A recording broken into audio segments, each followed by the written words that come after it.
So let's talk about good old Diet Coke. Um, who doesn't like Diet Coke?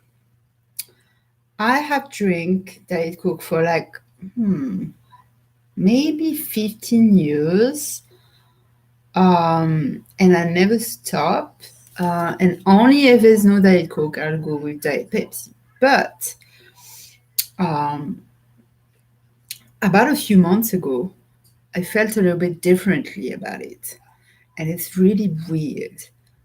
Because it's kind of like somebody describing how smoking is not good for you. You're showing you pictures of your lungs all blacks, and then you kind of shocked at first, but you don't really care. You're not paying attention. You're like, yeah, sure, okay. And then the next day you forget all about it.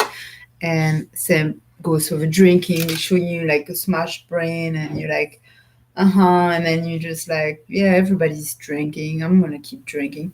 So same for the Diet Coke. You're like, aspartame is not really good for you. Drinking Diet Coke is not really good. You actually know what's in there. Like, and you don't care because your brain likes it. It's everywhere. And why should you stop? And plus, if you don't drink so much of it, you don't really see anything harmful. And I'm not saying it's super harmful to you. Just like knowing its actual ingredient instead of ignoring really changes something in your mind or in the test. But we're so accustomed to it, to like anything, that we won't stop because the habit will return back to you. Your robot mind is controlled by your subconscious is just like, yeah, it's disgusting. I'm still gonna drink it because it's a Diet Coke. And I've always drink it, so I'm gonna keep drinking it. So anyway,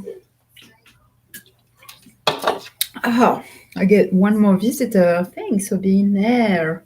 So I'm going to describe to you what I discovered. After a while, I was I started to hang out to Subways because there was the unlimited fountain drinks. And I was going through a transitional period, so it was freezing cold outside. And I was going from places to places, and I could not stay too long in each place before it was either really boring or people were pushing you out. So it was just very stressful. So when I finally found that nice Subway with two Indians working there, and they were really nice, and I didn't have to have much money or buy food, or I could just have one drink and stay for at least an hour, just keeping me from the cold. I started to just fill up my drink as much as I could, and then I'll try different things, but I will always resume to Diet Coke. And so I know that fountain drinks do not taste like the cane of the butter. Definitely different. But after and so maybe I did that for about a month and a half. And of course, I started to be a little disgusted by the taste. First, I got a little bit headaches more often, but it didn't taste that good at the end. So I started to get some other drinks. But for some reason, no matter what, at the end, before I left my last drink, I needed to get Diet Coke because there was something like I had to. It was just that like memory of mine, like say I have to get it. And even when I didn't want it, it's just kind of like when you drink alcohol, like you don't want it, it's giving you tons of migraine, but you still gotta take it. So it was like that addiction factor, basically, that habit addiction factor. So it was following me around. So, but then my son was pointing to me because he's always like too small, reading at the labels, right, Kendall? You're always reading at the labels. And for fun. And I used to be in nutrition for years too. So when I used to go into lots of different type of diets, I started to read the label, but only when I'm in those phase period, in workout and dieting periods. Otherwise, I just become like everybody else. Don't give a crap. Just eat and drink whatever I want, and just live the life of my dreams. Anyway, so I read it, and he was like, "Oh, you see, it says." Okay, has nothing good for you, just has sodium and caramel color and aspartame. and phosphoric acid and potassium benzoate and and citric acid and caffeine. So we all know about the caffeine. We know about the carbonated water. We know that carbonated water is not good for you. Of course, you know it protrudes your intestine after a while. It just if you abuse, it will bring you ulcers, and it will damage your intestine and your organs. Um, the aspartame is known and tested that it's actually dangerous for your brain, for your memory, and it causes dementia and Alzheimer. So some people who overdo it, so that's why they go like it's kind of lower, better than you have a red sugar once in a while. Then what the hell? Read chat. What's behind the blanket? Who is that? Why are you hiding your name? Okay, there's a big black monster behind the blanket. So I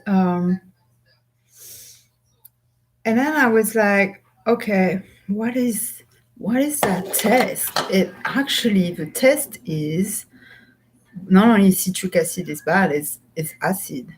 Yeah, at a small quantity, but it's acid. So if you drink it too often, not good for you, right?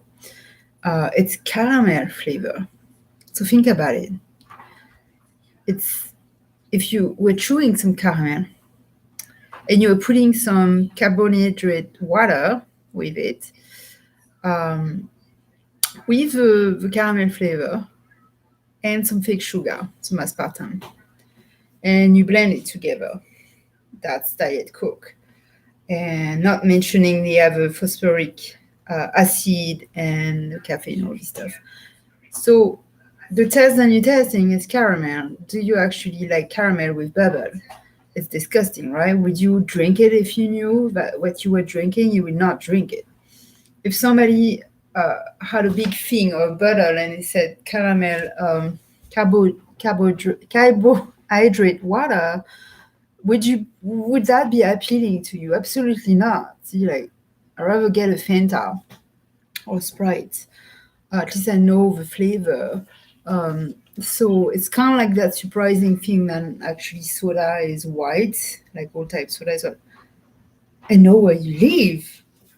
Oh my goodness, we got a stalker. So once you know that, you don't feel the same way. You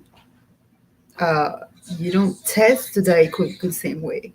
So I had this happen for a little bit, and I thought, maybe it's the occasion for me to slow down. I mean, have I drink it for so long?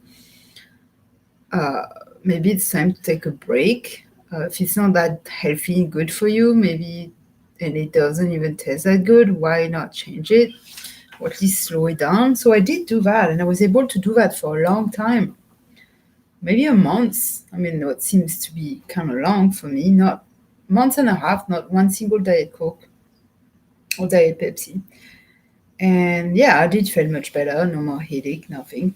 Um, and then I switched, started to try Diet Pepsi instead. Not that it's much better, but then I realized that, to be honest, Diet Pepsi tastes better. But we've been blind by the commercial and the TV and because it's everywhere on the plane, on at the movie theater, on posters, it's never going to change. That's not going to change. That love for the Diet Coke is always going to be there. It's always going to be that like drink to have with other people, drink to have at parties, at seminars, restaurant. So, but when you open your eyes and you actually see that beyond, the fact that little can looks delicious and you should have it, the taste is not good. It doesn't taste good at all. Even with ice, it does not taste good. So I don't just say that Pepsi is much better having less of it, but guess what? Like I was saying, it's so addictive that no matter what, you will go back to it. And that's exactly what I did. I back to it. It's just the way it is. That's it. Thanks for being there. If you like it, you want me to do more review on like uh, nutritional fact on things like a drink or food, then let me know, and then you'll pick, and then I'll do it.